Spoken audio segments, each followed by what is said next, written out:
The gravity hit me the moment I stepped off the transport dock. Not the station's gravity. That was set to a tolerable 1.1 standard. What hit me was the weight of every eye in that arrival corridor turning toward me, and then almost immediately turning away. That dismissal was its own kind of gravity. You felt it in your chest. My name is Kaido Shun. I am 31 years old. I stand 1 meter 78. I weigh 78 kilograms. I have no armor plating, no venom glands, no secondary eyelids, no echolocation organs, and my vision covers a disappointingly narrow band of the electromagnetic spectrum. On the conclave station Verithol, orbiting the neutron star designated HR 7219 by human astronomers and called the Wound by everyone else, I was the smallest, softest, shortest-lived person in any room I walked into. I had known this going in. My briefing documents had been very clear about it. Earth's diplomatic corps had given me 6 weeks of preparation, 3 cultural immersion modules, 1 very thorough medical scan, and a handshake from the Deputy Secretary of Interstellar Affairs who had looked at me the way people look at someone they're fairly sure they will never see again.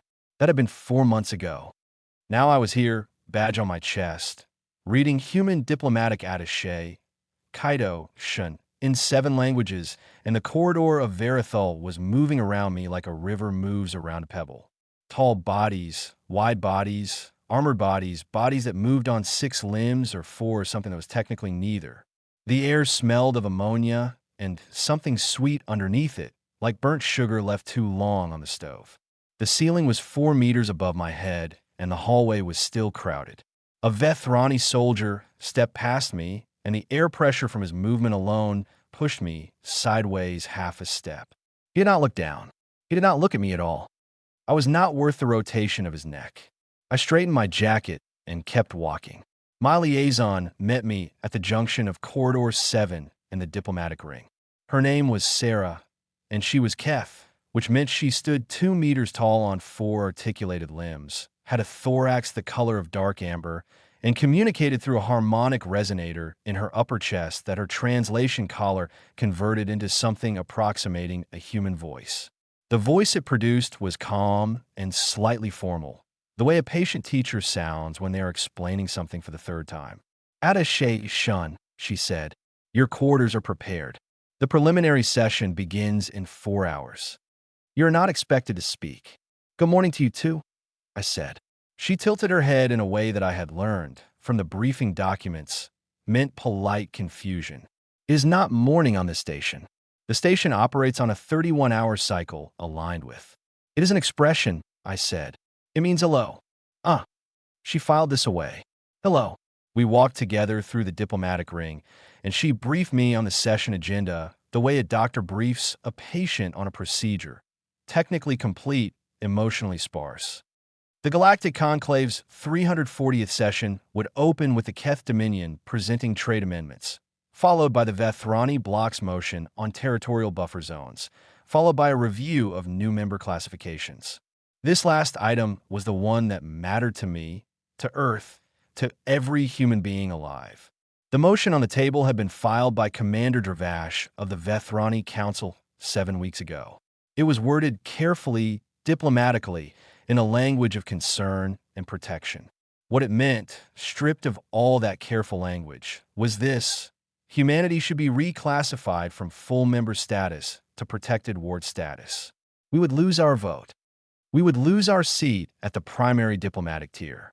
We would be cataloged alongside pre-spaceflight civilizations that the Conclave monitored but did not consult. Dravash's argument was straightforward. Humans were too new, too fragile, too short-lived, too biologically unstable to participate meaningfully in decisions that would shape the next several centuries of interstellar policy. Our oldest individual had lived 119 years. Our bodies could be killed by microscopic organisms. We had no natural weapons. Our bones broke. Our skin tore. We required specific atmospheric compositions and temperature ranges, or we simply stopped functioning. He was not wrong about any of those facts. He was, I believed, wrong about what they meant. But that argument was for the session floor, and I was not expected to speak there. I was here to observe, to report, and to make sure Earth had accurate information about what was being decided in its name. The actual advocacy work was handled by Ambassador Finley, who was already on station and was, by all accounts, doing her best against considerable odds. Sarah led me through the diplomatic ring to the observation gallery that had been assigned to the human delegation. It was a small room with a curved window overlooking the main floor below. I could see the tiered seating of the conclave already filling up, delegate after delegate taking their places, the air below shimmering with the combined translation fields of 43 species trying to understand one another. I pressed my forehead against the glass and looked down. That was when I saw the Empress. The Keth Dominion's delegation entered through the main floor's primary arch, and Empress Isolara came last, which was protocol. The most senior figure always entered the room last, so that all others were already seated and the arrival carried its full weight. She was extraordinary. I had seen images, of course, and the briefing documents had included a full biological summary, but images did not prepare you for the reality of her. She stood 3 meters tall. Her 6 limbs moved with a precision that looked almost mechanical, except that there was something unmistakably graceful underneath it. Her exoskeletal surface was the deep blue-green of ocean water seen from below, and it caught the light of the hall and gave it back in soft pulses. The resonance field around her, every high-ranking Keth had one, a harmonic halo that signaled their presence to other Keth even across distances, was visible as a faint shimmer in the air above her head. She moved to her seat and settled into it with the composed certainty of someone who had been the most important being in every room she had ever entered. I watched her for a long moment. Then I noticed something. It was small. It was so small that I almost dismissed it as a trick of the light or my own unfamiliarity with Keth physiology. The secondary limbs, the smaller pair she kept folded against her thorax, moved twice in quick succession. Not a gesture, not a signal, just a small, involuntary tremor, the kind your hand makes when your body is working harder than your face is showing. I had seen that tremor before, not on an alien Empress. On my mother, standing in our kitchen, trying to tell me she was fine while her hands shook at her sides. I pulled out my datapad and opened my notes. I watched the Empress for the rest of the pre-session period. The tremor came again 6 minutes later. Then a small shift in her harmonic resonance. Almost imperceptible, a slightly flattened tone in the lower register of her natural frequency. Her posture was perfect. Her expression, as much as I could read Keth expression, was composed. But her secondary limbs moved again and then went very still, as though she was now actively suppressing the movement. I looked at Sarah beside me. "The Empress," I said quietly. "When did she arrive on station?" Sarah glanced at me. 3 days ago." "Why? Has anything changed in her environment recently? New materials in the hall?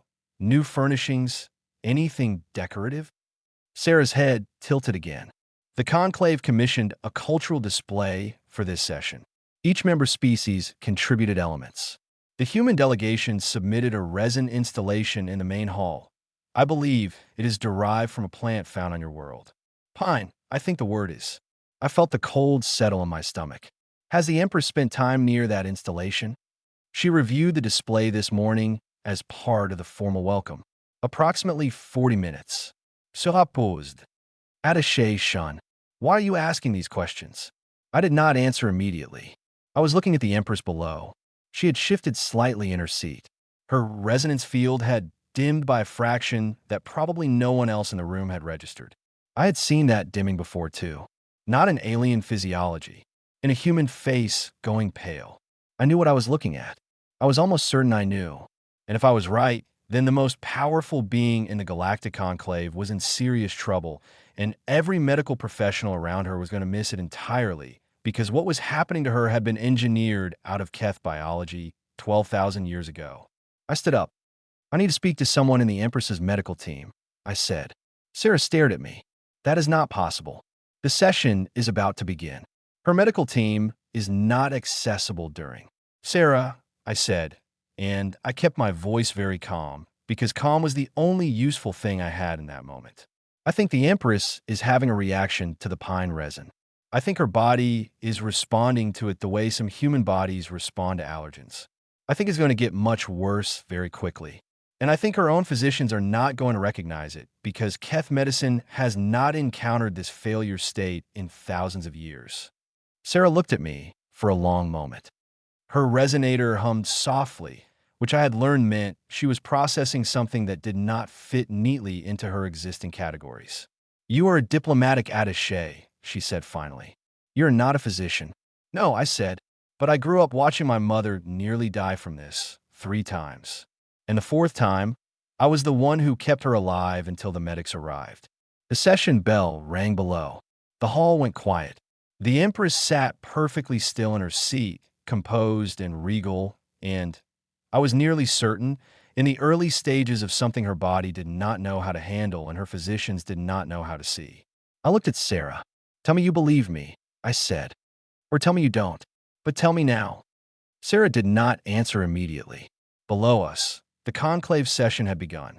The presiding voice, a Thallery delegate whose species communicated primarily through subsonic rumble, filtered through translation technology into something the hall could process, announced the opening of the 340th session. 43 species settled into their places. The air translation field hummed. The business of the galaxy, began to move forward. And I was watching the Empress's secondary limbs. There was again the tremor, faster this time. And now I could see what I had missed before, the slight change in the color along the joints of her exoskeleton. Keth biology was not human biology, and I was not going to pretend I understood it fully. But I understood enough. The joints were where the internal pressure showed first, where the body's effort to compensate for something going wrong became visible on the outside. "Sarah," I said quietly, "look at her secondary limbs. Right now. Watch them." Sarah looked. I waited. I counted 4 seconds. "They're moving," Sarah said slowly. "They are not supposed to move like that. Are they?" A pause. "No. It is a suppressed stress indicator. It should not be present during a formal session." In her resonance field, Sarah was quiet for a moment. "Then, it has changed. By how much? Perhaps 3%. Perhaps 4. It is subtle." She turned to look at me, and her large amber eyes held something new in them. Not belief, exactly, but the crack in the wall that belief eventually comes through. "What do you need?" That was the question. What did I need? I needed to reach someone in the Empress's medical team before the session reached the point where interrupting it became politically catastrophic. I needed to explain a medical concept, immune hypersensitivity, to physicians who had never encountered it in a living patient. And I needed to do all of this from an observation gallery, with no official standing in the next few minutes. I need a direct communication line to the Keth Medical Station on this level, I said. Not a request through channels. A direct line. I can attempt to reach the Deputy Health Attaché of the Keth delegation. "Do it now, please." While Sarah moved to the side of the gallery to make the call, I opened the notes on my datapad. I was not a physician. I want to be clear about that, because what came next has been described in ways that make me sound more qualified than I was. I was a diplomatic attaché with a background in xenocultural studies and a childhood spent in close proximity to a woman whose immune system was, as she put it herself, creative in its approach to potential threats. My mother had a condition that made her body treat certain natural compounds as though they were invasions. She had spent years managing it. I had spent years helping her manage it and watching and learning the rhythm of it. I knew the early signs the way you know the sound of a family member's footsteps, not from textbook study, but from living with it. What I was seeing in the Empress fit the pattern. The trigger, the pine resin, something her body had no evolutionary framework for, would have entered her system during those 40 minutes in the welcome hall. The response would have been slow at first, because Keth immune systems were sophisticated and powerful. But sophisticated and powerful systems fail in dramatic ways when they encounter something genuinely outside their reference library. The cascade, once it started, would accelerate. I started writing down what I needed to communicate. Simple terms, clear steps, nothing that required the listener to already know human medical history. Sarah returned. I have the deputy health attaché. She is willing to hear your concern. She has 40 seconds. 40 seconds, right? I took the communicator. My name is Kaido Shun, human diplomatic attaché. I believe Empress Isolara is experiencing an immune response to a compound in the pine resin display submitted by the human delegation. The response pattern in her secondary limbs and resonance field matches the early stage of what we call anaphylaxis, a condition where the immune system identifies a foreign substance as a threat and responds in a way that becomes self-damaging. The Keth immune system is highly capable, which means the response may be stronger and faster than a less capable system would produce. She will appear fine until she is not fine, and the transition will be rapid. You should remove her from the hall, remove the resin from her proximity, and be prepared to suppress the immune cascade. I am available to explain the mechanism in more detail. Silence on the line. Then, the Empress is not displaying any distress indicators on our monitoring equipment. Your monitoring equipment is looking for threats you know about, I said. This is a threat you don't know about. It will show up on your equipment when it has already become a crisis. Another silence. Longer. Who authorized you to access this communication line? My liaison, Sarah of the Keth Diplomatic Corps. I am telling you this because I believe it is true and because I think you are the right person to hear it. What you do with it is your decision. The line went quiet. Sarah gave me a look that I could not fully translate. I handed the communicator back and turned to the window. Below, the session continued. The Thallery presiding voice was introducing the first agenda item. 43 species were listening with the patience of civilizations that have been doing this for centuries. The Empress sat in her chair. Her secondary limbs moved again, and this time, two members of her own delegation, seated beside her, noticed. I saw them turn to look at her. I saw the small conference between them. Heads close together, harmonics exchanged too quietly for me to read from this distance. And then I saw the Empress herself turn slightly. Not much, just enough to say something to the delegate on her right. Whatever she said, it made the delegate stand up immediately. But it was already too late to be quiet about it. The Empress's resonance field collapsed. Not gradually, not in the slow dimming I had been watching for the last 40 minutes. It went from diminished to gone in the space of 3 seconds, and in the hall below, every Keth present felt it simultaneously. I could tell by the way their heads all turned at once, as though pulled by a string. A resonance field was not just a signal of rank. It was, for a Keth, a fundamental biological expression. Losing it was the equivalent of a human going cold and pale and glassy-eyed. Every Keth in that room knew something was wrong before any instrument confirmed it. The Empress rose from her seat. She was trying to stand. You could see the effort in it, the way each limb placed itself with a care that had not been there 20 minutes ago. She was compensating. She was doing exactly what my mother used to do, try to hold the line with sheer will while her body worked against her. She made it 2 steps from her seat. Then her legs folded. It was not a dramatic fall. It was almost quiet, in the way that the worst moments often are. Her body simply stopped holding itself upright, and the 4 primary limbs that had carried her across 400 star systems of empire went out from under her, and she went down onto the floor of the conclave hall with a sound that echoed all the way up to where I stood. The hall erupted. I was already moving. The gallery door, the corridor, the elevator that was not moving fast enough. I took the stairs. 4 flights.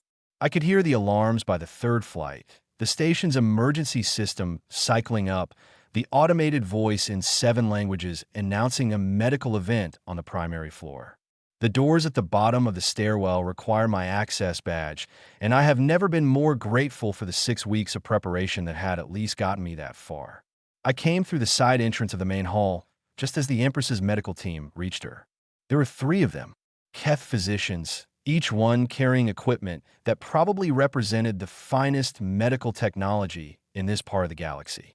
They were fast, organized, and working from a playbook that had served the Keth Dominion for 12,000 years. They were also about to make her condition significantly worse. The lead physician was preparing an electroneural stimulant. I knew what it was from the briefing documents, a standard Keth intervention for systemic shock, designed to reinforce neural cascade stability.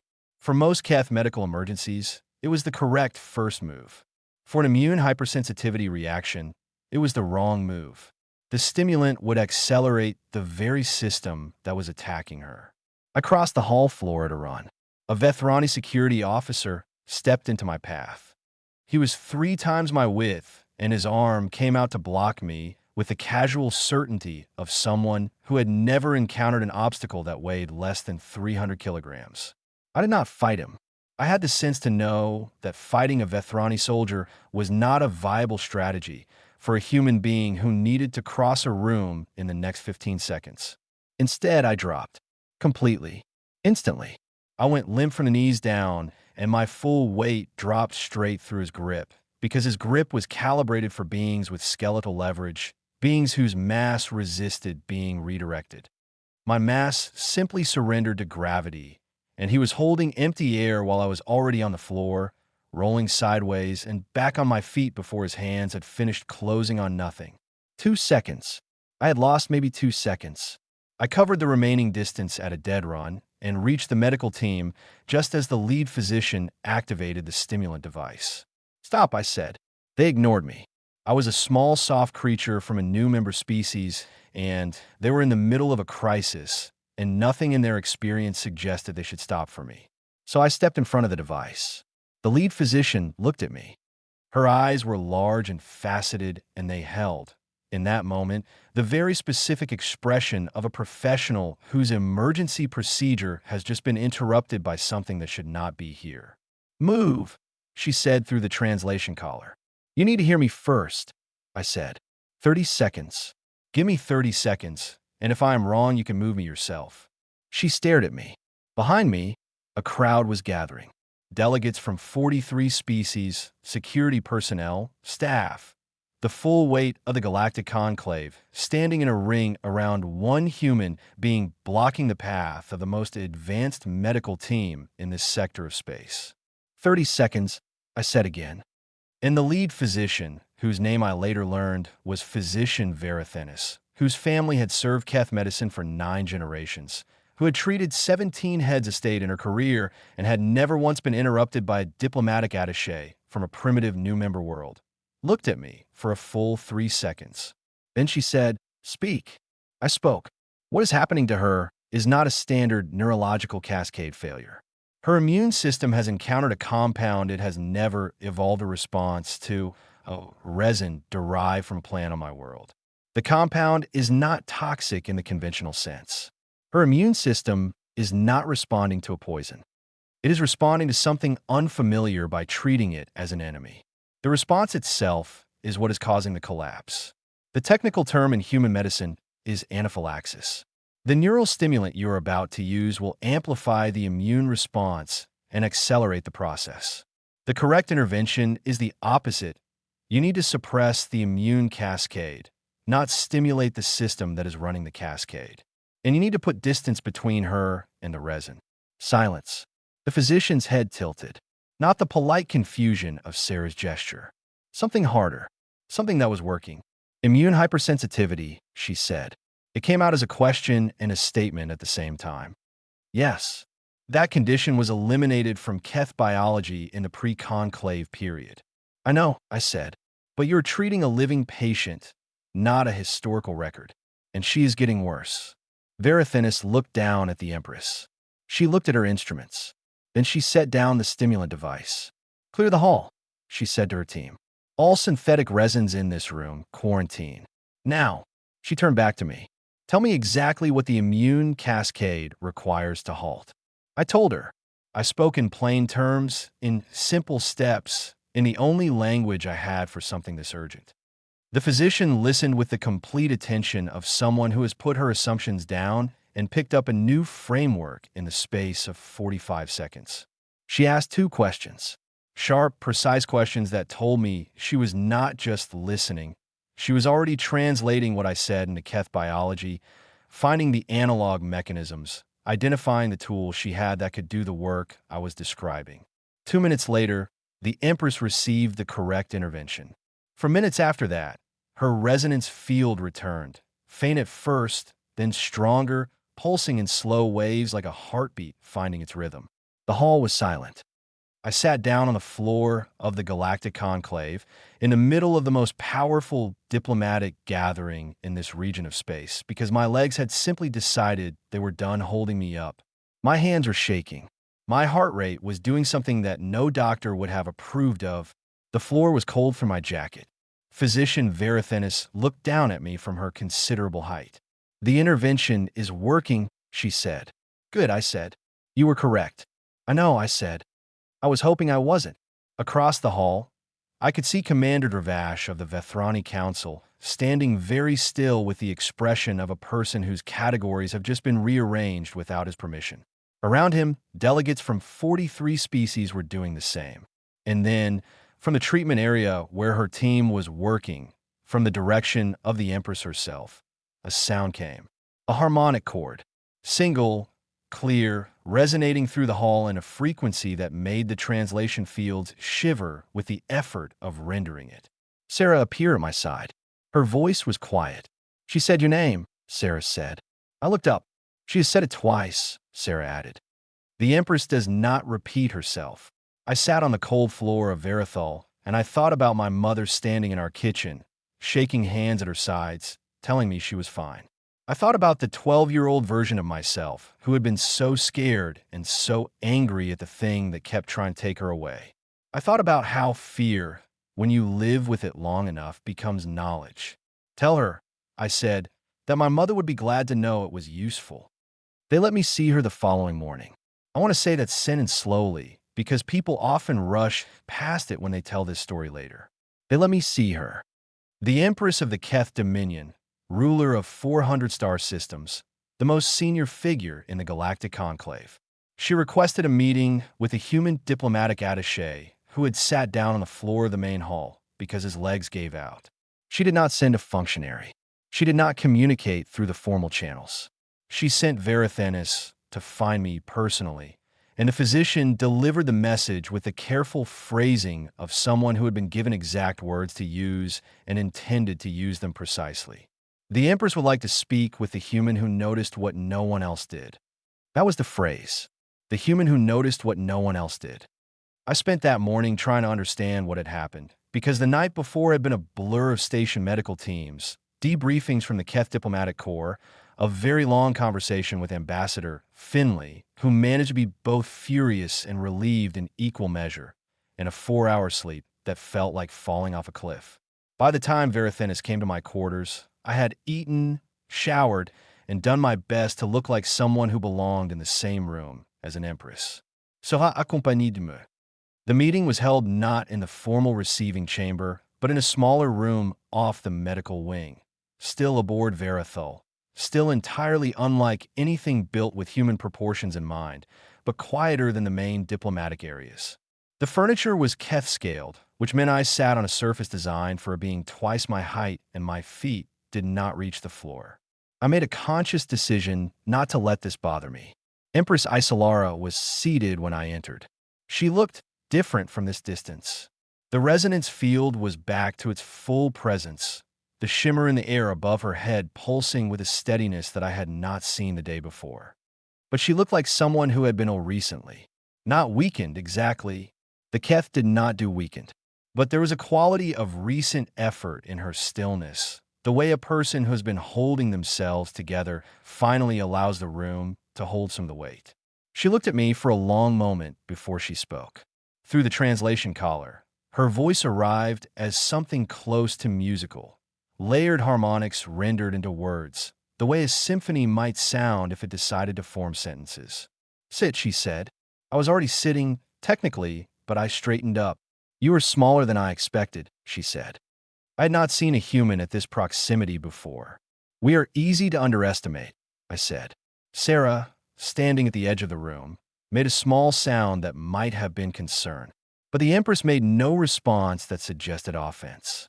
She studied me in the way I had seen scientists study something they are reassessing, not unkindly, but with the full weight of a highly developed intellect deciding what category to place something in.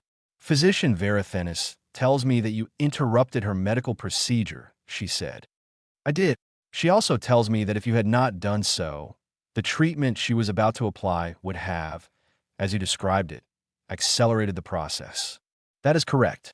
You understood this from observing my secondary limbs.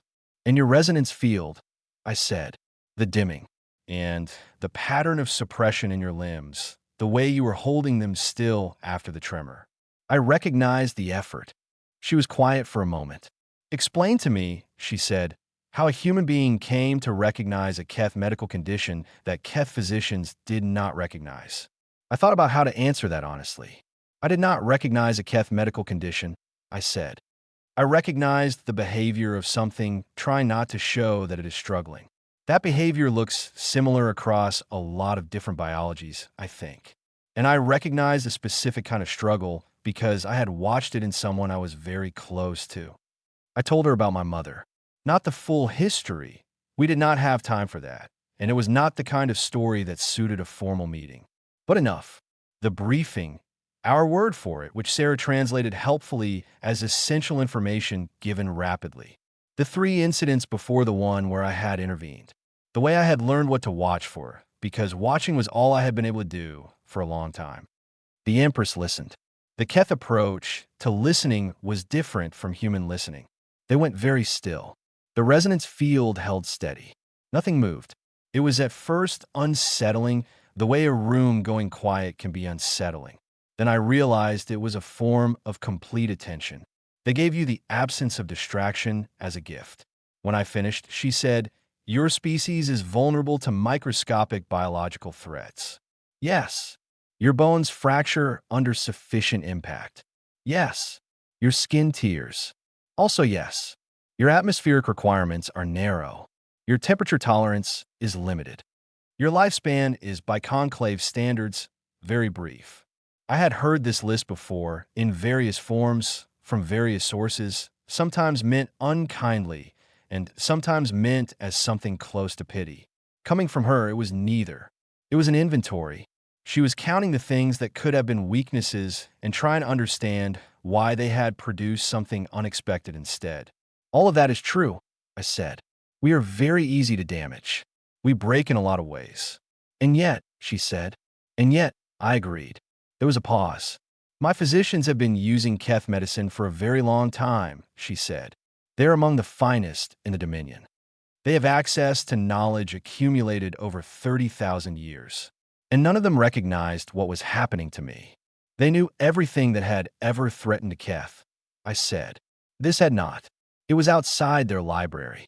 She tilted her head, not the way Sarah did, not confused, but something more deliberate. Processing. You had a library for it, she said. I had a memory for it, I said. Which is different.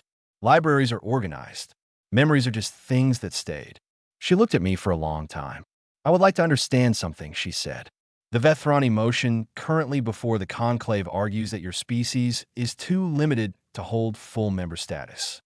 That your fragility makes you unsuitable for participation in decisions that will shape civilizations for centuries. I said nothing. I waited.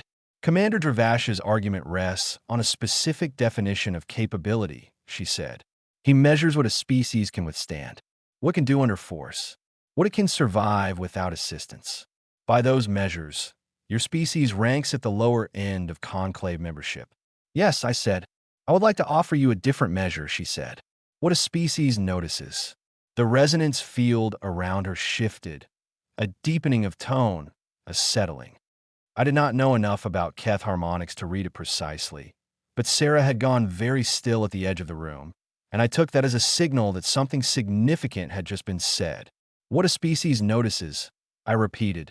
Every species in the conclave has spent its evolutionary history becoming capable of withstanding more. Stronger armor, greater resistance, more powerful immune systems. We have optimized ourselves for endurance. She paused. In doing so, we have optimized ourselves to stop paying attention to things we no longer need to fear. My species removed immune hypersensitivity from our genome because we had solved it. We placed it in the past. And so none of my physicians, who are highly capable people, were watching for it. You were watching for threats you knew about, I said. Yes, and you were watching for something else entirely. You were watching for the signs of something going wrong in a system you did not fully understand, because that is the condition your species lives in constantly. She let that settle. You have spent your entire evolutionary history in a state of biological uncertainty, she said. You cannot be certain that the environment is safe. You cannot be certain that your body will handle what it encounters. You have no certainty at all by the standards of most conclave species. And so you develop something we did not. The habit of watching very carefully for the first signs that something is about to go wrong. I sat there in a chair that was too large for me, in a room built for beings twice my size, in a station orbiting a neutron star 14 light years from Earth, and I felt something shift in my chest that I did not have an immediate word for. Fragility as education, I said. Yes, she said. That is exactly the phrase. We were quiet together for a moment. Then she said, I have spoken with physician Verithanis this morning. She has formally requested a xenobiological exchange program with Earth's medical institutions, specifically focused on immune-related research. I imagine they'll be welcomed, I said. I have also spoken with the conclave presiding committee, she said. The session will resume tomorrow. I intend to speak before the vote on the Vethrani motion. She did not tell me what she intended to say. She did not need to. I got down from the too large chair. It took a small, undignified hop, which I chose not to acknowledge, and I stood before her. She looked down at me from her full height, the resonance field pulsing gently above her. One more question, she said. Of course. Yesterday, when the security officer stopped you, what did you do? I went limp, I said. I dropped straight down. His grip was designed for a body that resisted being moved. I removed the resistance. She looked at me for a long moment. That, she said, is a remarkable approach to a much larger obstacle. It works better than fighting, I said. Usually, the corner of what might have been an expression crossed her face. Yes, she said. I imagine it does. The session resumed the following morning, and I watched from the gallery. Ambassador Finley was seated at the primary diplomatic tier, already a change because at the last session, the human delegation had been in secondary observation seating. Finley was composed and excellent at not showing how surprised she was by things. She showed it slightly now, in the set of her shoulders, the way she kept her eyes forward while absorbing the shift in the room. The room had shifted. I had felt it the previous day, walking the corridors of Verathol, and I felt it more clearly now. It was not visible in any obvious way. No one had changed their posture dramatically or rearranged their seating. But attention is a physical thing when 43 species are all pointing it in the same direction. And for the first time since I had arrived on this station, some of that attention was pointed at the human delegation, and it was not dismissal. Dravash was present. He sat with the Vethrani block, his large armored body folding into the specially designed seating with the ease of someone who had always fit perfectly into every space built for this conclave. He had not changed his posture either, but he was looking at the human section of the gallery, and when his gaze passed across the gallery window where I was standing, he held it for a moment before moving on. I did not look away. The presiding voice called the session to order. The first order of business was a brief medical announcement. The Empress had given formal permission for this, noting that a biological incident had occurred and had been addressed, and that a review of environmental materials used in conclave displays would be conducted before the next session. The announcement was phrased in the careful neutral language that official bodies use when they want to communicate that something serious happened without triggering further disruption. Then the agenda moved to the Vethrani motion. Dravash rose to speak. He was a skilled speaker. I want to be honest about this, because the easier version of this story makes him a simple obstacle, a straightforward villain, and he was not that. He was a person with a coherent argument based on a specific understanding of what capability meant. He spoke about the responsibilities of the conclave, about the history of protected ward classifications, about the genuine complexity of including young species in decisions that would affect civilizations for generations. He spoke without particular emotion. He spoke with the authority of someone who believed what he was saying. He spoke for 9 minutes. Then the Empress rose. The hall did something I had not witnessed before. It did not simply go quiet. It went completely still, the kind of stillness that is not the absence of sound so much as the presence of total attention. 43 species, all orienting toward one point in the room. She spoke for 4 minutes. Her words, filtered through the translation field, arrived as something both clear and layered, the way music sometimes holds more meaning than the notes themselves. She did not argue against Dravash directly. She did not rebut his points one by one. She simply told the conclave what had happened, not as a dramatic story, as a factual account. She described what she had experienced, what her physicians had done, and what a human diplomatic attaché had done that her physicians had not. Then she said something that the translation field rendered into several different versions simultaneously, because it was the kind of statement that means different things depending on which language receives it. What I heard in English was this: we have spent 10,000 years becoming harder to damage. In doing so, we have become less able to notice damage coming. The species sitting in our gallery has spent the same 10,000 years unable to stop being damaged. They have therefore become extraordinarily good at noticing it. She sat down. The hall was quiet for 3 seconds. In a room with 43 species, 3 seconds of silence is a very long time. Then the translation hum began again, the low background sound of every species simultaneously processing what they had heard and discussing it with their neighbors, the sound of the galaxy updating its understanding of something. The vote on the Vethrani motion was called.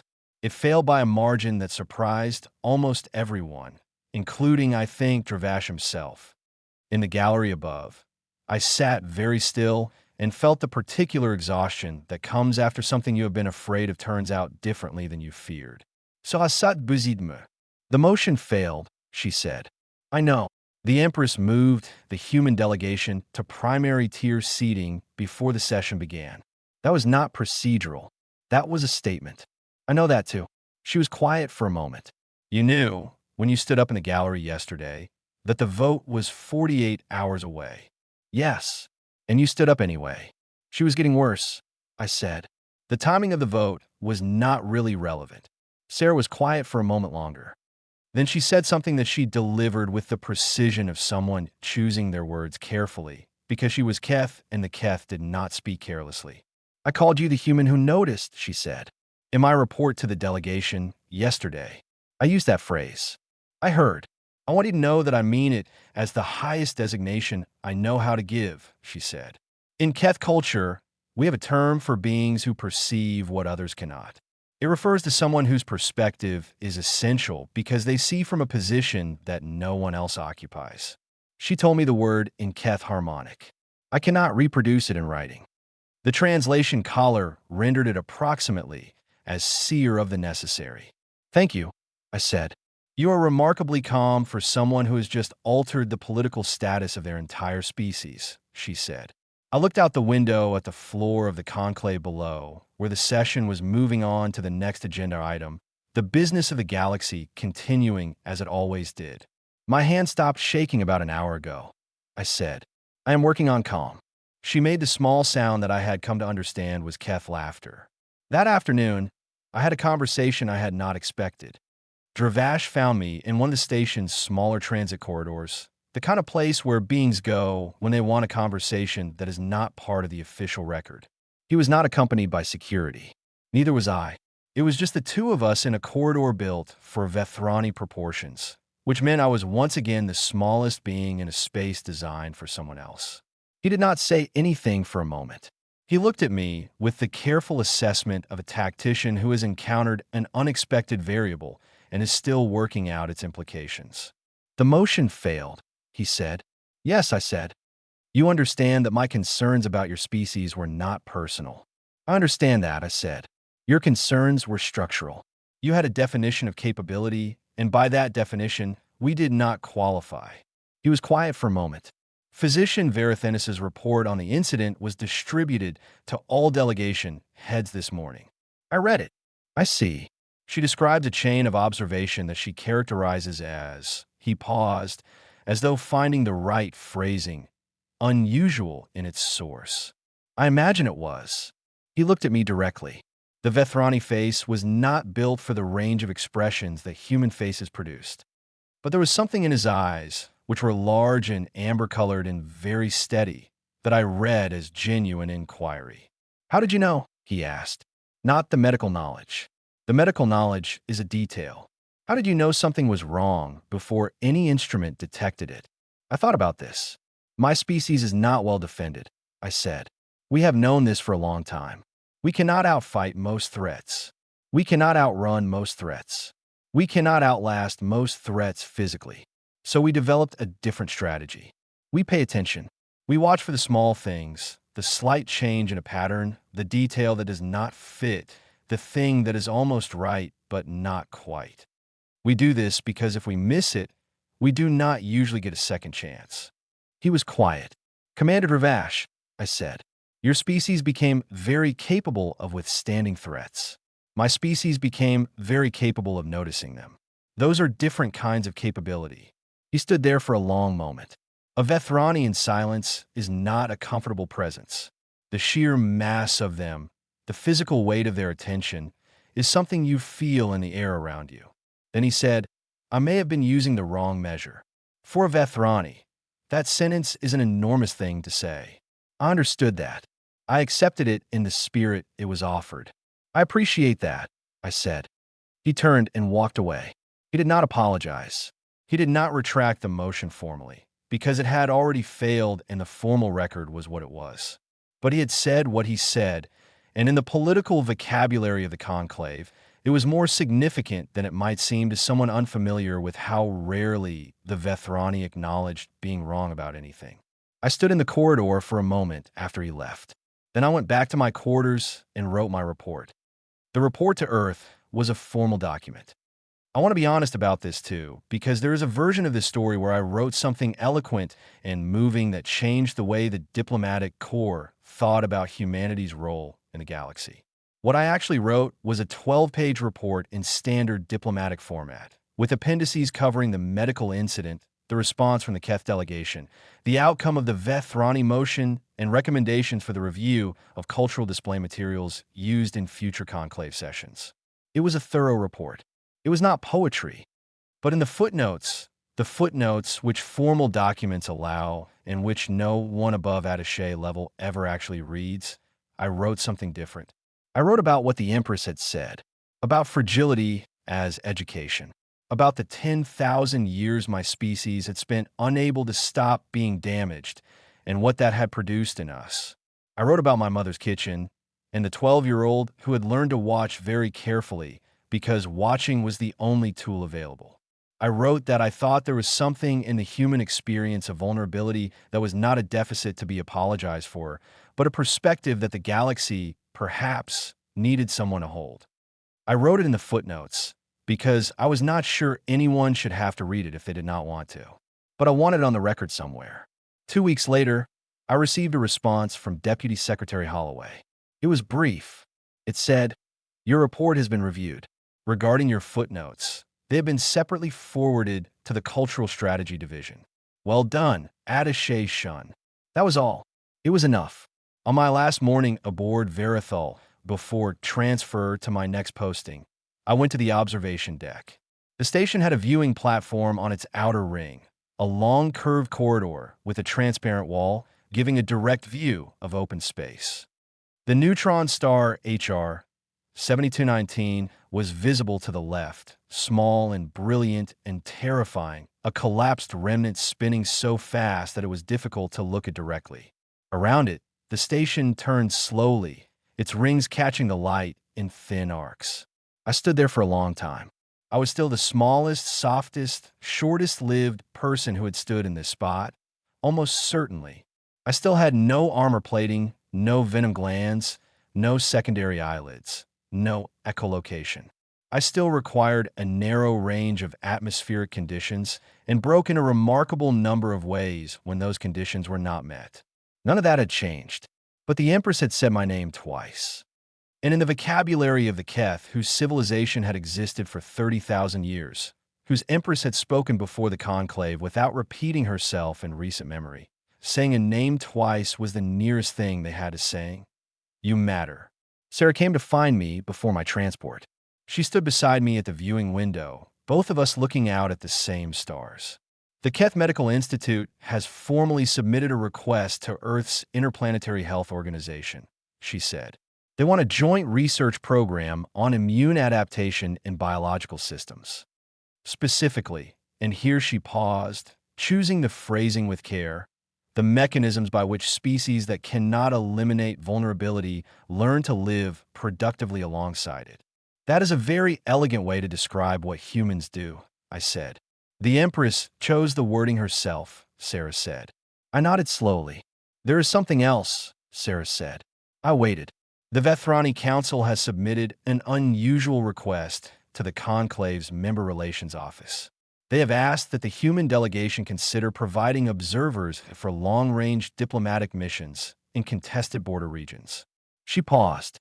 The request specifies, and I want to be precise here, beings with high perceptual sensitivity to environmental change and early-stage system instability. I turned to look at her. They want humans, I said. They want humans, she confirmed. Not as security, not as military support, as the beings most likely to notice that something is about to go wrong. I looked back out at the stars. My mother would find that very funny, I said. Why? Because she spent 30 years apologizing to doctors for having a body that overreacted to everything, I said. And now apparently the trait runs in the family, and it is a qualifying skill for interstellar diplomatic missions. Sarah made the small sound that was Keth laughter. They still call us Frail, I said. Out there, in the corridor talk, in the official assessments, is still the first word. Yes, she said. We have decided to take it as a compliment, I said. Sarah was quiet for a moment. Then she said, I think that is, in fact, the most capable thing I have ever heard any species do. My transport was called 20 minutes later. I picked up my bag. I said goodbye to Sarah, who delivered it with the formal Keth parting tone that translates approximately as, go well and notice everything. I walked through the corridors of Verithal for the last time on this posting, past the tall and the armored and the ancient and the powerful, and not one of them looked down at me with dismissal anymore. Some looked with curiosity, some with something that might have been respect. Dravash's deputy, passing me in Corridor 7, gave me the Vethrani equivalent of a nod, a slight lowering of the secondary head crest that meant, in their culture, acknowledgement of something significant. I did not have armor. I did not have venom. I did not have the lifespan or the size or the physical capability of anyone else on that station. I had what I had always had. I paid attention. And in a galaxy full of species who had spent 10,000 years becoming harder to damage, it turned out that someone who had spent 10,000 years learning to notice damage coming was worth quite a lot. I boarded my transport and sat down in a seat built for human proportions for the first time in 4 months. And the relief of that was so complete that I sat there for several minutes doing nothing at all. Then I opened my datapad.